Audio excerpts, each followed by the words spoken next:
Hey, what's up, guys? Hope everybody's doing well and having a great day. Breaking news coming out of the Yellowstone supervolcano. Once again, we're seeing yet another swarm. I've been monitoring this now for the past few hours, and the strength of these earthquakes at the swarm in the middle of Yellowstone Lake are intensifying as we move forward in time. You can see the last one being a 3.1 magnitude quake at 4.5 miles deep. Granted, 3.1 is not an exceptionally large earthquake, but considering it's at a supervolcano, it's kind of a big deal. You can see the swarm here, series of 2.6s, 2.5s, 2.4s, 2.0s, 2.3, another 2.3 here, 3.0. That wasn't the only 3.0 here. There's been two, a 3.1, and right next to, adjacent to the 3.1 was a 3.0 that occurred about 2 hours earlier. Here's the swarm in the center of Yellowstone Lake,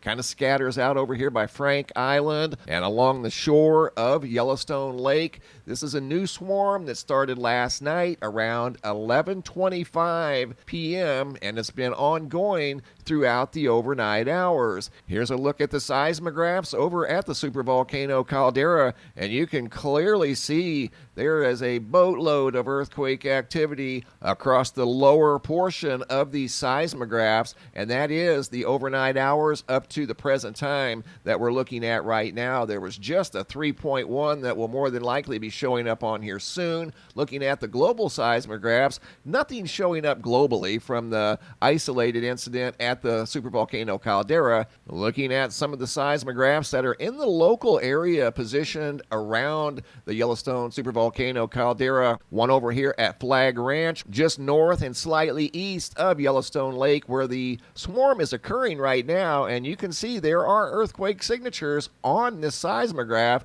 amongst other things as well. I don't know what all these slanted lines imply. I don't know if that's a mechanical glitch. It's been like that for a long time. But right now what we're focusing on are earthquake signatures. There's one there. There's probably close to a dozen on that seismograph. If we look at some other ones in the area, coming over here to Fox Creek, Wyoming, this seismograph is down here in this area. In fact, you can see it right there.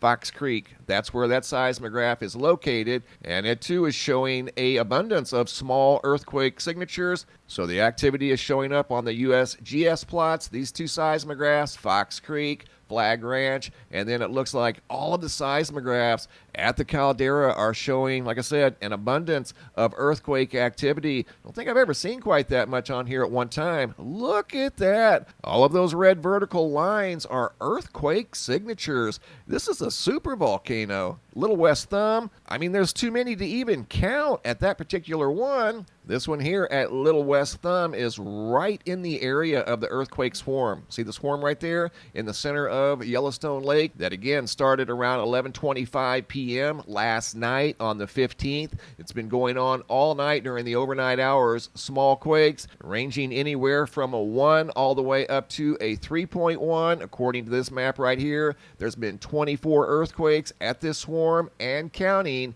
in the last 24 hours. The latest being a 3.1, and once again, these things seem to be increasing in strength as they continue to swarm in the middle of Yellowstone Lake. Coming over here to the University of Utah map, you can see the swarm showing up over here obviously as well. There's the 3.1 that just occurred within the last hour. So a lot of earthquake activity today at the Yellowstone supervolcano right in the middle of Yellowstone Lake. Coming over here to the website, quick look at the Schumann resonance. You can see a little bit of background noise, but overall it's starting to quiet down from the recent spike about 2 days ago. However, solar activity is starting to increase a little bit, but it should not be problematic. I don't even think it has the magnetics to even produce an M-class or an X-class solar flare. And also, guys, you'll find a link down below in the description box. That is a link to my Patreon page. Every once in a while, I'll post unique content over here at Patreon. If you would consider becoming a patron for as little as $5 a month, that's called the High Five. There's various different levels and tiers over here at my Patreon page. Once again, I do post unique content over here that's only available at Patreon. If you think I'm worth $5 a month, consider becoming a patron. Also in this video, I've got a brand new picture slideshow, new sky phenomena photos sent in from all around the world.